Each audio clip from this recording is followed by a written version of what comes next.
This experience with the NASA Swarmathon hosted by University of New Mexico has been a really awesome experience as we've been able to learn a lot more about ROS in particular. I know from my experience I was more used to Python programming, and I found out really quickly that the way to do things was just to dive into C++.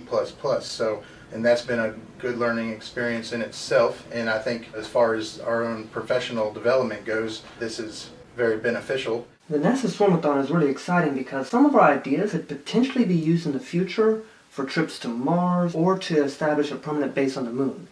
One of my favorite parts of the Swarmathon was that it was project-based learning. By this I mean that we were using the same programming concepts that we were learning in our artificial intelligence course, such as machine learning and computer vision, in which we actually ended up using in our code. Searching for our goal state is extremely important in robotics and in real life. When we went to Westover High School, I gave an analogy to the students using goal states and people as an example of informed and uninformed searches.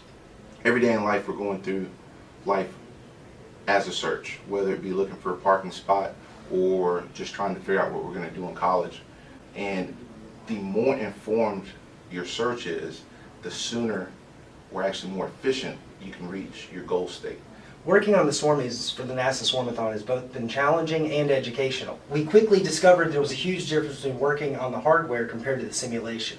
For our outreach presentation, I demonstrated some of the issues that we encountered and discussed some of the ideas that we implemented to solve these issues. Also, I've really enjoyed the online collaboration with the other teams and the programmers at University of New Mexico. On the forums, we exchange thoughts and ideas and solve problems, and I appreciate that experience as well.